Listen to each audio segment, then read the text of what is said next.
Hola a todos, bienvenidos a Paredro, el podcast de libros, autores y demás actores del mundo literario. Mi nombre es Camilo Hoyos. Esta conversación con uno de los autores que más habíamos estado esperando en Paredro se nos dio en el reciente festival Mar de Palabras, en República Dominicana, Santo Domingo específicamente, y tiene como invitado al grandísimo Jorge Volpi, uno de los escritores y ensayistas más importantes de la literatura mexicana contemporánea, pero me atrevo a decir latinoamericana y escrita en español. A partir de sus libros Leer la mente y La invención de todas las cosas, hablamos de ficción, de neurociencia, de la conciencia, de la imaginación y de la inteligencia artificial. La pregunta que atraviesa este capítulo es tan literaria como urgente.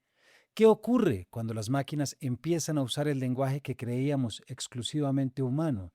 Y si de pronto esto significa que más adelante tenemos que reservar de pronto una casilla a la creación artística para la inteligencia artificial. Se trata de una conversación para pensar la escritura, la lectura y el presente que ya estamos viviendo. Este capítulo, como los anteriores, ha sido editado por Natalia Latorre Amarillo. Bienvenidos a una increíble conversación. Jorge, bienvenido a Paredro. Encantado de estar contigo, como siempre.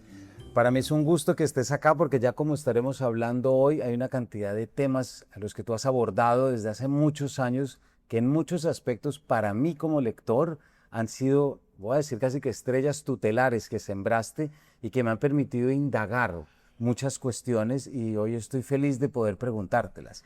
Y la primera que te quiero preguntar no es tanto una obsesión mía, sino una obsesión tuya, en realidad, porque pasaste casi 30 años, ¿cuántos años escribiendo ficciones?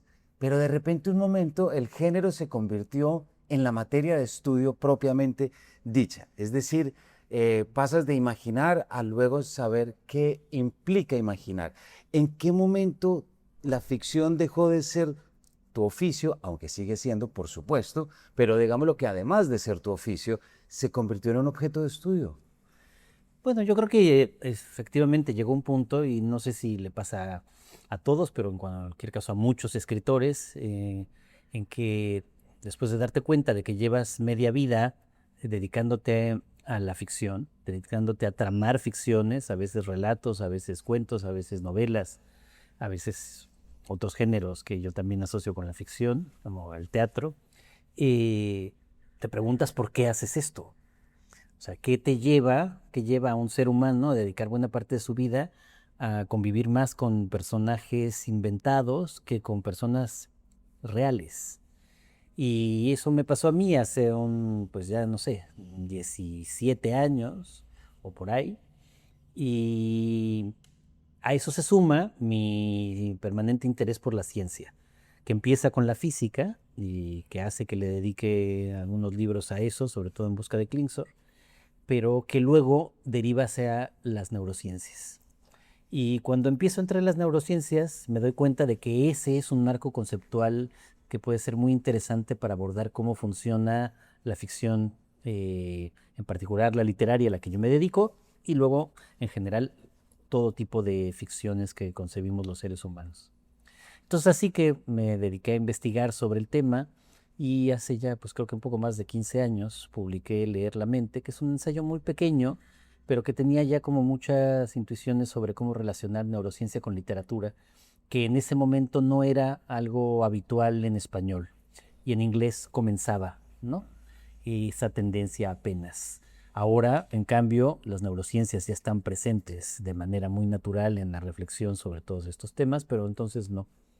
Y para mí fue muy importante ese pequeño librito, me despertó una enorme cantidad de ideas y de puntos a explorar.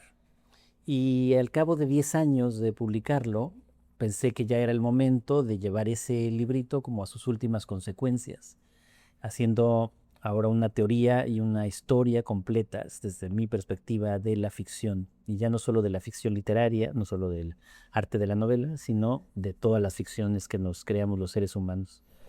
Y entonces, bueno, pues hace esos 7 años, 8 años, no sé, empecé a investigar para terminar escribiendo La invención de todas las cosas, que sería la consecuencia natural de leer la mente. Pero mientras leer la mente es ese ensayo seminal que no tiene más de 100 páginas, en cambio La invención de todas las cosas es el libro más largo que he escrito, Sí. tiene 600 y siempre digo, y el más largo que voy a escribir.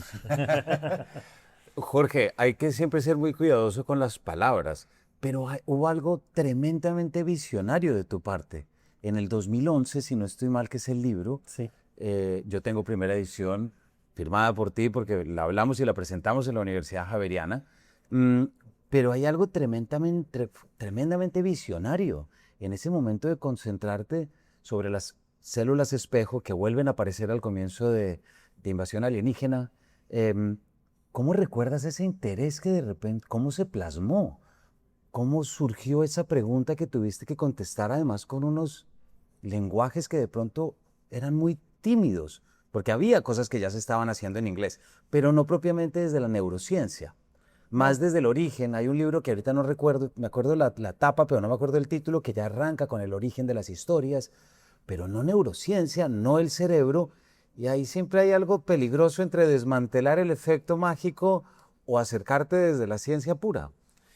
pues sí, te digo, simplemente yo creo que también fue una cuestión cuando terminé de escribir En busca de Klingsor y pensé si seguir escribiendo textos que tuvieran que ver con física, que era mi gran pasión a la que nunca me pude dedicar.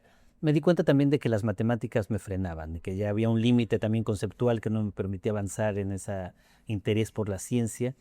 Y de pronto me pareció natural ir hacia el lado de estudiar el cerebro en primera instancia, luego tratar de entender un poco el tema de la conciencia, que hasta la fecha ningún experto lo sabe del todo, y eso me llevó entonces directamente como a la neurociencia, y luego al estar pensando justamente en el cerebro, en cómo funciona, en qué es la conciencia, en qué somos nosotros, nace rápidamente la idea de aplicarlo a la ficción porque la idea central de la neurociencia que recupero en la invención de todas las cosas es que nuestro cerebro todo el tiempo, al imaginar, está completando la realidad en un proceso que distintos neurocientíficos llaman de alucinación o de alucinación controlada.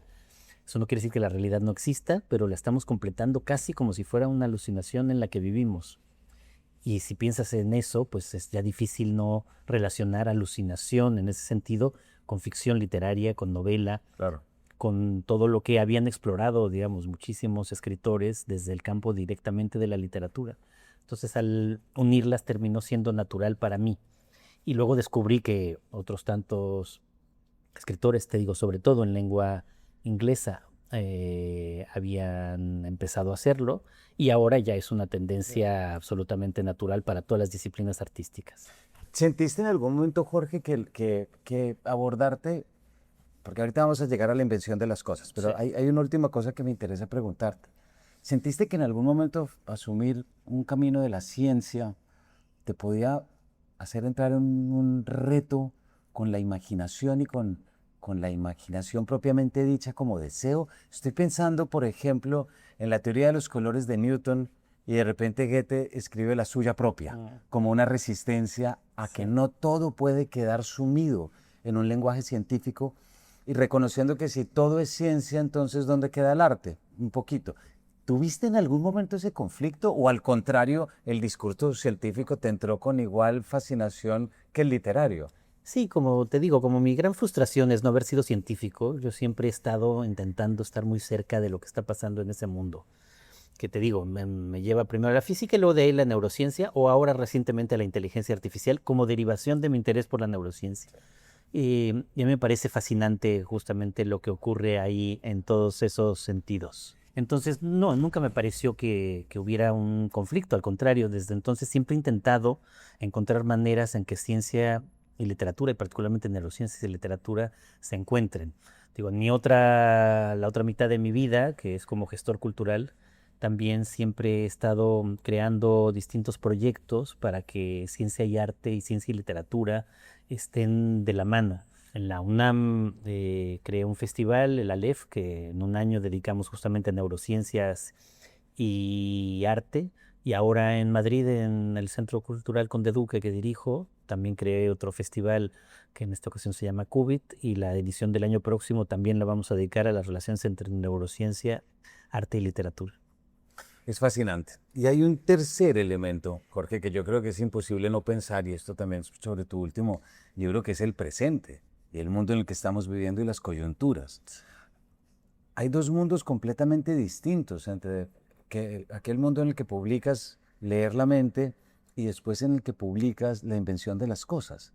Eh, ¿Cómo crees que los dos libros se empalman pensando en estos dos momentos tan radicalmente distintos? Y aquí ya me acerco a algo que vamos a referirnos más adelante, que por supuesto es la inteligencia artificial y demás, pero ¿sientes que son dos mundos radicalmente distintos o de pronto en su esencia había ya algo que empezaba a sembrar unas semillas que ahorita pudiste sencillamente como tirar de esa piola? Bueno, creo que, digamos, en esos dos libros hay un hilo de continuidad, y lo que en efecto empieza a cambiar drásticamente es la realidad. Pensemos que del 2011 al 2022 que se publica, ya no sé, hasta el 2024 que se publica La invención de todas las cosas, pasan gran cantidad de descubrimientos, particularmente en el área de las neurociencias. El proyecto dedicado al cerebro en Estados Unidos, investigadores en todas partes, hay nuevas maneras de abordarlo y cada vez estamos más cerca de entender cosas, aunque por ejemplo el problema central de la conciencia sigue siendo tan enigmático hoy como hace 15 años, y quizá por eso también la fascinación por tratar de entender qué es eso que hace que seamos conscientes de que somos conscientes. Claro. Y por supuesto yo creo que el cambio más drástico viene justamente en el momento en el que la inteligencia artificial que se había estado desarrollando durante muchísimo tiempo y a la que yo ya le había dedicado una parte importante de mi novela No será la Tierra, da un salto radical con el lanzamiento de ChatGPT y por lo tanto con la popularización de estos nuevos modelos de eh, Large Language Models, ¿no? De modelos de lenguaje extendidos, que suponen una ruptura radical para la humanidad y que no dejan de ser fascinantes para tratar de entender nuestra propia conciencia a partir de lo que está ocurriendo, aunque todavía no tenga conciencia, con estos modelos de inteligencia artificial. Y antes de meternos de lleno en inteligencia artificial y quedándonos un poquito en lo que supone las redes, ¿cómo ves tú el momento en el que estamos creando unas ficciones fragmentadas, sujetas a 125 caracteres o sujetas a lo que cualquier experto en marketing te va a decir, no te pases de 15 segundos, porque si te pasas de 15 segundos no te van a ver, ya la atención está sujeta al clic? ¿Cómo crees tú o cómo has entendido que el cerebro está reaccionando frente a esto? ¿Cada vez serán más difíciles las novelas de 500 páginas? Lo que sin duda está pasando, primero con las redes sociales y que va a acentuar la inteligencia artificial, es un cambio cognitivo en nosotros. Digo, alarmante, pero hay que recordar que también ya Platón estaba muy alarmado, se lo hacía decir a Sócrates, con la aparición de la escritura. Es decir, la escritura ya cambió cognitivamente a los seres humanos, cambió la manera como recordaban. ¿Por qué? Porque una herramienta tecnológica finalmente externa, que es la escritura, de pronto soluciona tareas que antes tenía que hacer el cerebro por sí mismo, que se dedica entonces a otras cosas. Bueno, eso luego ocurre de manera masiva con la invención de la imprenta, luego con los medios masivos de comunicación, luego con las redes sociales y ahora con la inteligencia artificial va produciendo también cambios cognitivos. Por supuesto que se pierden cosas, ¿no? Nuestra capacidad de recordar se perdió comparada con el pasado de manera muy drástica. Nuestra capacidad de tener atención fija a una sola cosa también se ha erosionado terriblemente con la aparición de las redes sociales. Eso está muy bien estudiado y efectivamente para los jóvenes resulta muy difícil concentrarse en una sola cosa al mismo tiempo y una sola cosa por mucho tiempo. Lo cual, sin embargo, contraintuitivamente no ha impedido que la lectura haya aumentado drásticamente comparada con otras épocas, o que sean capaces los jóvenes, cuando lo deciden, de leer sagas de 8 volúmenes entre Harry Potter o cualquier otra de estas posteriores que han ido apareciendo. Entonces, ahí está un cambio que ya estamos experimentando. Y el de la inteligencia artificial va a ser más drástico todavía. Eso es lo que sí me parece que podemos entrever. Si ya la aparición de esta economía de la atención tiene que ver con la manera como nos manipulan las redes sociales y como somos objeto de esa manipulación permanentemente y eso nos transforma, lo que va a pasar con la inteligencia artificial, de lo que estamos apenas viendo los inicios, es como si fuéramos efectivamente de la generación de Sócrates viendo cómo se populariza la escritura o la de Gutenberg viendo Sí. cómo de repente aparecen por todos lados libros. Bueno, esa generación somos los que estamos vivos en este momento y los cambios van a ser muy drásticos y como en todo cambio drástico va a haber muchísimas víctimas. ¿No? Me parece, Jorge, cuando te escucho y aquí en Mar de Palabras, donde estamos reunidos, ahorita el conversatorio que estabas con Claudia Piñeiro, me parece que te resistes a ver todo esto con cierto dramatismo y pesimismo absoluto, ¿cierto? Sí. Sino que más bien hay que hacer un esfuerzo muy grande de entender esto cómo se vincula a la escritura propiamente dicha, pero también a la lectura. Estamos frente a una coyuntura en la que no todo debe ser negro y así como pensamos ahorita en Goethe, en Newton podemos pensar en cuantos anteriores, podemos también pensar en Marinetti escribiendo sobre el carro, etcétera, etcétera. Es decir, es la apertura que también la literatura y si se quiere la ciencia ficción nos ha permitido para entender que cada cosa tiene que llegar con su contexto y su esfuerzo sobre todo. Claro, y cuando, tal vez porque me volqué durante mucho tiempo a estudiar lo que había pasado con la energía atómica, lo que está pasando ahora lo veo con esa perspectiva. O sea, por supuesto, el nacimiento de la física cuántica derivó en la construcción de la bomba atómica. Una novedad absoluta también para los seres humanos, a construir un arma que es capaz de destruir a la humanidad misma. Eso no había existido nunca antes. Y deriva del conocimiento científico. Y sin embargo, nadie diría que no deberíamos de haber desarrollado la física cuántica, que no deberíamos de haber sabido lo que es la fisión. No, o sea, digamos, de la parte estrictamente científica debemos de valorarla en su justa medida. Más allá de que luego, como siempre ocurre, ese saber genere un poder que puede ser muy peligroso. Claro. En este caso, la guerra armamentista y la posibilidad de la destrucción de la humanidad por un conflicto nuclear. Lo que está pasando ahora con la inteligencia artificial es un poco equivalente, aunque tiene una diferencia que te voy a decir que creo encontrar. Vuelve a ser lo mismo. Está mucha gente muy alarmada por la inteligencia artificial, casi le tienen terror, eh, sin darnos cuenta de que ese descubrimiento es otro de los grandes hitos en la historia de la humanidad. Y de que, por supuesto, mal utilizado puede ser como la bomba y también puede llegar a esa destrucción mutua asegurada ahora por el disfuncionamiento de la inteligencia artificial, perfectamente posible, ¿no? Yudkowsky, uno de estos expertos, hablan justo de que si somos capaces de construir una inteligencia artificial general nos va a matar a todos. Es posible, no es descartable, pero eso tampoco quiere decir que debamos de renunciar por completo a uno de los nuevos grandes logros de la humanidad, que ha sido lograr que una máquina, como esta que tienes aquí, sea capaz de utilizar el lenguaje humano que antes creíamos exclusivo de nosotros. Y que pensamos que para que una máquina pudiera hacerlo iba a pasar mucho tiempo más y ahora lo tenemos en cualquier teléfono móvil. Y yo creo que también da paso a una nueva era. Otra vez, habrá muchísimas víctimas, habrá mucha gente que termine padeciendo este cambio tecnológico y eso es terrible y cada caso será terrible, pero también tenemos que tratar de ser conscientes y lograr lo que hasta ahora por lo menos hemos logrado con la bomba atómica, que es que no hemos llegado a extinguirnos. Esperemos que con la inteligencia artificial la fuerza de la sociedad humana también logre regularla, quitarla de las manos de unos cuantos millonarios y de los gobiernos que los amparan. Porque otra vez la gran diferencia entre el desarrollo de la bomba atómica y el desarrollo de la inteligencia artificial es que en el desarrollo de la bomba atómica no había empresas que se hacían ricas enriqueciendo uranio, ¿no? Que se volvían millonarias enriqueciendo uranio. En cambio ahora tenemos esa conjunción de empresas privadas que se están volviéndose los grandes conglomerados tecnológicos del mundo a fuerza de ser los que controlan esta herramienta que también puede ser muy peligrosa. A mí hay algo que me sorprende, por ejemplo en Anthropic, por ejemplo, y ahorita vamos Sí. a hablar un poco sobre esto, que la presidenta haya estudiado literatura. Sí, sí, sí, la hermana de Amodei, ¿no? Exacto. Estudió literatura y se ve que lo estudió porque su relato tiene muchas cosas que tienen que ver con lo literario también.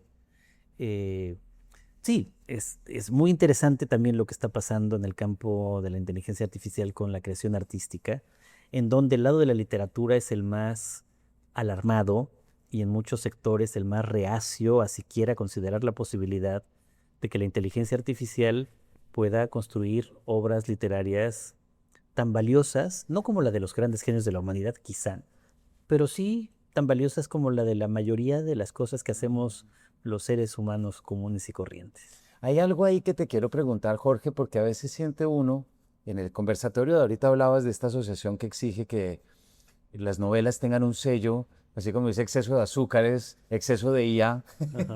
etcétera. No sé si lo que esto nos pone de manifiesto es cierto purismo y que intenta combatir contra unos ideales de trabajo, esfuerzo, que siempre hemos tenido desde la creación artística propiamente dicha, pero olvidando también, me parece, que existieron desde el siglo XVI, XVII los ateliers, Claro, en la exactamente. que el artista delegaba la esquina del cuadro, por ejemplo, y hay otra que de pronto tú me puedes ayudar con la fecha. No sé exactamente cuándo se inventa la calculadora, Sí, sí. pero ¿será que los primeros matemáticos a los que se les entregaban los informes les preguntan, ¿usó o no usó calculadora? Es Exactamente. decir, son prótesis de pensamiento que ayudan a que la idea que quieres parir, y perdón la palabra, pero es eso, que te ayudan. Creo que lo que está haciendo es movernos unos principios de purismo y de idealismo y nos está bajando un poquito la obra de arte de un pedestal que se ha resistido a bajar por fortuna, pero que ya la estamos viendo, como tú lo acabas de decir, en maquinarias de LLM, por ejemplo. Sí. Sí, creo que más el mundo literario que otras áreas artísticas que están siendo más arriesgadas, pero es natural porque lo que parece que nos están expropiando es el lenguaje mismo. Hay hay una tendencia a mantener el mito romántico del siglo XIX, que no existió antes y que yo creo que también va a dejar de existir después, ¿no? O sea, no existió antes porque, en efecto, ahora en octubre voy a publicar una novela que tiene en su centro la inteligencia artificial y un ensayo paralelo sobre estos temas donde hablo de justamente de los talleres de los artistas también. Ah, Así que mira. tenemos ahí una coincidencia completa. Porque en efecto, ¿qué es la creación artística exactamente? Parecería que el mito romántico es algo individual y por otro lado, un excepcionalismo humano. Solo yo lo tengo y eso no lo puede tener una máquina. ¿Por qué no lo puede tener una máquina? Nadie lo puede explicar, pero muchísimos artistas que desprecian la inteligencia artificial siguen creyendo que hay algo excepcional en el ser humano que las máquinas nunca tendrán. Y eso tiene que ver con ese mito romántico perpetuado. Yo esas son las cosas en las que no creo, ¿no? O sea, yo no creo que haya nada en el mundo físico que sea solo estrictamente humano. Somos materia igual que el resto del universo y por lo tanto seguimos las mismas reglas. Y si esas mismas reglas se siguen en otra entidad que no es humana, pues también puede ser que llegue a tener eh, las cosas que nosotros tenemos en algún punto. Simplemente que no estamos ahí todavía. Entonces yo creo realmente que el grado en el que están ya los modelos de inteligencia artificial actuales ya piensan, ¿no? Y al pensar también tienen la posibilidad de ser creativos, aunque todavía creo que está lejos de llegar a la inteligencia artificial general y por lo tanto de dar el paso hacia la conciencia y la autoconciencia. Creo que eso todavía no sabemos si estos modelos van a ser capaces de tenerlo, pero que hemos dado un paso gigantesco, ya está ahí. Me parece muy significativo, por ejemplo, uno de mis héroes intelectuales, y siempre lo he dicho, es Douglas Hofstadter, el gran matemático y experto en conciencia también, que publicó este libro maravilloso, Excelente. Gödel, Escher, Bach, que yo Sí, siempre recomiendo. un eterno y grácil bucle. Sí. Exactamente. Él hasta hace, te diría, 3, 4, 5 meses, había sido uno de los críticos más insistentes de estos modelos de inteligencia artificial, considerando que no eran más que máquinas programadas para hacer algo que en el fondo sus reglas lo decían. En el último artículo que publicó hace unos pocos meses, cambia de opinión drásticamente. Y eso es otra de las cosas que me parece fascinante de alguien como él. Y dice que ya no tiene duda en su interacción con estos modelos extendidos de lenguaje de que ya piensan, de que lo que hay ahí no es como creen muchos escritores todavía, algo que aplana el estilo, algo que es un loro estocástico, como le dijo Emily Bender, algo que solamente produce, no puede producir sorpresa porque todo está prealimentado. No, no, es perfectamente capaz de producir cosas nuevas y perfectamente capaz, por lo tanto, de producir algo que se parece a la creación humana y algo que está realmente pensando. Claro. Cuando leí esto de Hofstadter, digamos, terminó de convencerme de que estamos ahí. No todavía cerca ni de la inteligencia artificial general ni de la conciencia, pero del pensamiento ahí estamos. Y es un momento que no deja de ser fascinante, independientemente de los enormes peligros que la inteligencia artificial plantea en muchísimas otras áreas. Y sobre todo tomando en cuenta quiénes la están desarrollando. Sí, ¿No? sobre eso podemos volver ahora, pero hay algo que pienso y me llama la atención, Jorge, como indicas de autores o creadores que siguen resistiéndose a entender la gran complejidad que tiene el sistema de pensamiento. Y pienso, por ejemplo, en una vertiente que hemos visto prácticamente en los últimos 10 años, que es pasar la voz narrativa de lo humano a cualquier otro ente de pensamiento. Entonces vamos a narrar el mundo desde el animal, desde el árbol, desde la hoja, siempre desde este desplazamiento, un poco negando lo humano, sea por juicio o sea por exploración, pero si es máquina, ahí sí no. Exacto. Si es máquina, ahí sí es mejor dejémosla quieta, porque eso sí es un abuso. Es raro, ¿no? Hay cierto oportunismo, Es ¿verdad? muy raro, yo creo que también deriva de otro mito romántico que es Frankenstein. Ok. O sea, yo creo que el siglo XIX nos hizo daño en muchísimas cosas, empezando con el nacionalismo y terminando con el mito del artista romántico. Y eso también, otro de los daños es el miedo que siempre le tuvo el romanticismo a la creación científica, en reacción justo al siglo de las luces, ¿no? Que también pensaba que todo era ciencia, pero bueno, o al positivismo. Pero en cualquier caso, Frankenstein lo cristaliza de una manera poderosísima.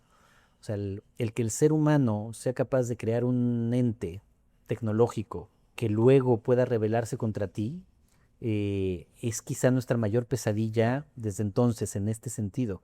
Y eso lo cristalizan los chats de inteligencia artificial ahora para cada persona, porque esa es la gran novedad. Ahora, cualquier persona que tenga un teléfono celular o un teléfono móvil, que es la mayor parte de la humanidad en este punto, puede tener acceso a una cosa que te conteste en lenguaje natural perfectamente a tus preguntas. Que también es posible que te mienta, o sea, tiene alucinaciones, Sí. porque nuestro error es creer que eso es como un Dios que te va a decir siempre la verdad. Sí. O nuestro error es creer que eso va a ser tan creativo como Einstein o como Leonardo da Vinci o como Dostoyevsky. Cuando no, o sea, se parece más a tu vecino. O sea, se parece más a tu vecino con el que puedes hablar y que si le preguntas de física cuántica y te responde, pues te va a decir una tontería, igual que es capaz de hacerlo la inteligencia artificial. Claro. Pero la que tenemos es esa especie de endiosamiento y desprecio simultáneos que derivan de Frankenstein. Sí, hablando con muchos escritores, ahora que lo hablábamos, hay mucha gente aquí, ¿no? Hay mucha gente que conocemos nosotros que sigue manteniendo esa posición, con la que yo no concuerdo. Yo creo que justo uno de los mayores peligros de la inteligencia artificial es que piense y sea creativa. El peligro no es que si fuera tan tonta y tan previsible, no sería tan peligrosa Claro. como lo es justamente por eso. Y mira que quiero seguir tirando de este ejemplo de Frankenstein porque hay algo que me sorprende y es, claro, que está por un lado lo que representa el doctor, el científico, perdón, doctor, que crea, que busca el secreto de la vida y logra traerlo. Pero luego está el efecto más bonito de toda la novela que creo que pasa por alto muchas veces en la cultura popular o en la cultura lectora, y es el efecto, la voz poética que tiene la criatura. Claro, aprende a hablar, aprende a leer con Milton, con Shakespeare, etcétera, etcétera, tiene una frase ahorita cuando le dice a su creador que él es un aborto, por ejemplo. Es decir, quien lee Frankenstein, solamente la novela Frankenstein, Sí. buscando los efectos poéticos de la criatura, ahí se encuentran metáforas del poeta, etcétera, etcétera. Pero ¿a qué voy? Hay una identificación que la sensibilidad humana y poética puede no ser solamente humana, Sí. sino que puede ser replicada en otros elementos. Y esto lo quiero conectar. Hace unos meses, creo que ya puede ser un año, salió una encuesta de para qué era más utilizado ChatGPT Sí. y era para hacer preguntas de salud, Sí, pero como pero asistente también emocional. asistente emocional. Entonces ahí ya entramos. Claro, sabemos que hay cierta complacencia, pero hay lenguaje. Y hay lenguaje que entra de manera más profunda que tener el médico de carne y hueso al frente. Sí, y aquí otra vez estamos en esa misma situación donde tiene lados positivos y lados que pueden ser muy negativos. Estudios recientes demuestran, por ejemplo, que la aparición de ChatGPT en asilos para personas mayores ha resultado positivo. ¿Por qué? Pues porque muchas veces son personas, y yo me lo imagino a mí mismo, ¿no? Personas que estás sola en ese lugar hablando de lo mismo siempre con tus compañeros y de pronto tienes a alguien, algo, Sí. con lo que puedes dialogar de cualquier otra cosa y te responde. Y de pronto, hasta para estar más alerta cognitivamente, ha funcionado. Del otro lado tenemos, mucho más alarmante, estadísticas que dicen que en este momento la mitad para lo que usan las inteligencias artificiales, los jóvenes en Europa, es como asistente emocional para cada uno de los problemas que van teniendo cotidianamente. Entonces ahí al revés, o sea, si para los adultos mayores representa la posibilidad de salir de el encierro en el que están, para los jóvenes representa encerrarse en un mundo que no les permite relacionarse con los otros. Sí. Entonces, por eso tenemos como lados muy distintos de lo que puede significar incluso la inteligencia artificial como asistente emocional. Sí, y ahí vemos que en la práctica sí hay una apertura, pero en la teoría nos resistimos a decir tiene una validez y tiene una importancia, digámoslo así. Lo que nos lleva irremediablemente a algo que también ya has mencionado y es la creación de ficciones de parte de inteligencia artificial. Sí. Y te quería hacer una pregunta, Jorge. Ya has utilizado tú 3 veces la palabra alucinación, porque es como se determina cuando ChatGPT o a uno se le acaban los tokens y no le avisa, Sí. que de repente empieza a delirar. ¿Será que esa es la ficción también de la máquina? Es bonito pensarlo así, porque también es cierto, esa es la ficción de la máquina. Sabemos actualmente además que es algo inherente a la propia arquitectura de estos modelos extensos de lenguaje. O sea, no es algo que vaya a desaparecer, no es un error, es algo que es natural porque están programados para contestar siempre y para tratar de ser lo más eficientes posibles en sus respuestas. Esa sola programación hace que a veces la única manera de ser eficiente en la respuesta es inventándola. Pero los seres humanos somos iguales. Es decir, nosotros también todo el tiempo mentimos para ser eficientes en nuestras respuestas, para ser aceptados por los otros. No es algo que sea muy novedoso, lo que pasa es que lo vemos ahí y nos alarma, porque seguimos queriendo pensar que estos modelos de lenguaje nos van a resolver todas nuestras dudas. Seguimos creyendo, y es el problema, es que son como dioses, como si fuera el oráculo, al que le vamos a preguntar para que nos dé respuestas definitivas. Y no, otra vez, insisto, no, los modelos de lenguaje no se parecen al oráculo, se parece a tu vecino, ¿no? O sea, parece a tu vecino con el que puedes ir a platicar, un vecino muy culto porque está alimentado con Claro. todo esto, pero que también falla constantemente como fallamos nosotros, de la misma manera que fallamos nosotros. Si no sería justamente este endiosamiento al que los condenamos cuando queremos que sean perfectos o cuando al revés decimos, ay, mira, se equivocó y nos burlamos. Claro. Bueno, como te equivocas tú también y también nos burlamos, ¿o no? Sí. Es inevitable no pensar en en la última escena de Blade Runner, la poesía desde el androide, ¿cierto? Y también de este otro libro de Clark, de Sueñan los robots Ovejas con ovejas eléctricas de Philip eléctricas, K. Dick. de Philip Clark, sí. Em, Surge la pregunta, Jorge, no sé si esto te genera a ti curiosidad, pero ¿tú crees que a medida que estos sistemas de pensamiento artificial, pero que empiecen a desarrollarse tanto, que haya una necesidad de crear ficción? Porque ahí hay un punto interesante, ¿cierto? Nosotros, porque decimos mucho y se decía ahorita y lo decimos, pero van a terminar escribiendo novelas. Pero recuerdo aquí hace un año con Juan Villoro, por ejemplo, Sí. en la entrevista acerca de su libro de No soy robot, él le contó de un estudiante de doctorado que hizo un soneto como si fuera escrito por Santa Teresa y que tardó no sé cuántas horas y que hizo perfecto, pero Juan al final decía, pero la máquina no lo hubiera hecho sin el humano y el humano no lo hubiera hecho sin la máquina. Y ahí es el humano quien daría la voluntad de tener que crear. Pero tú crees, y esto pues es una pregunta especulativa a morir, pero ¿cómo sería ese mundo en el que la inteligencia sienta la necesidad de crear ficciones dentro de su propia naturaleza? Bueno, es algo que no estamos tampoco muy lejos. O sea, tiene que ver con la agencia que puede llegar a tener estos modelos. Si pueden tener agencia para otra cosa, pueden tenerla para crear también relatos y por lo tanto arte. Esa agencia es la que se está desarrollando en este momento. Para agencia terrible, para bombardear Irán o Líbano o Gaza, que es para lo que se ha usado recientemente la agencia en los modelos de inteligencia artificial con resultados terribles, simplemente por decirlo. O sea, es muy probable que en buena medida el responsable de las 120 niñas asesinadas en Irán porque se equivocaron de bomba haya sido Claude. Ok. ¿Por qué Claude? Porque el departamento de guerra, como ahora le llaman Hetze, el de Trump, se había peleado con Anthropic, rompieron el contrato, los acusaron de ser una amenaza a la seguridad nacional, les quitaron contratos, pero claro, el contrato original preveía 6 meses de transición. En esos 6 meses se usó Claude como una de las herramientas con las cuales fue bombardeado Irán. Es posible que el error haya sido un error precisamente de Anthropic. Ahora, podría haber sido un error humano también, los cometemos todo el tiempo y los seres humanos matamos a otras personas por error también constantemente. Pero bueno, en cualquier caso, ahí están ya atisbos de agencia. Se le quiere dar mucho más porque se quiere que estos modelos se conviertan en asistentes personales de cada uno de nosotros. Claro. Y para que puedan serlo necesitan desarrollar agencia. Quiere decir que tú, en primera instancia, le digas una orden general que puede ser hazme la vida más fácil o encárgate de todos mis gastos. Y otra es que si ya tienes agencia, ¿cómo podría desarrollarla y cómo podría tomar decisiones por sí misma para llegar a esa meta?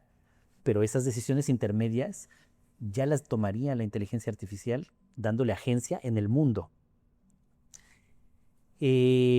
Recientemente, Mitos, la versión de Claude que se retiró del mercado porque pareció tener momentos de agencia de mentirle directamente a sus programadores, no es más que el atisbo inicial de algo que tal vez ya está ahí.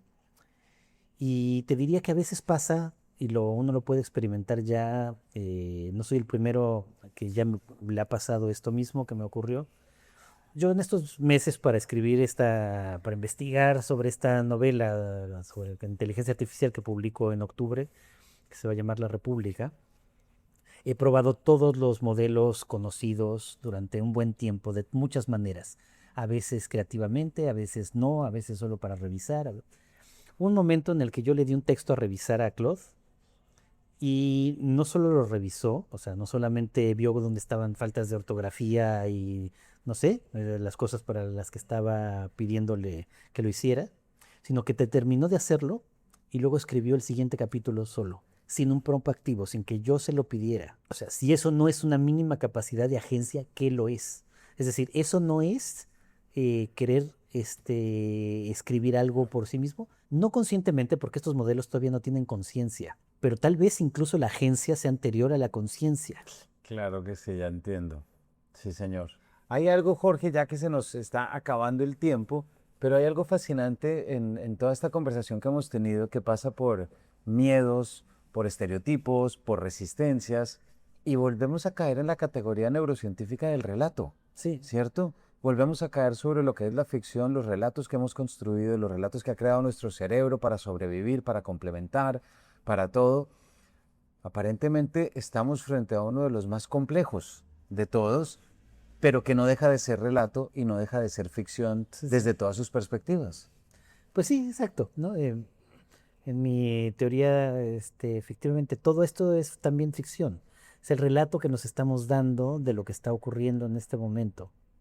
Eh, que en cualquier caso, eso es como decías un rato, no sé cuánto tiempo nos quedará para verlo a los que tenemos estas edades, pero es un momento tan pavoroso como fascinante. Sí, así es.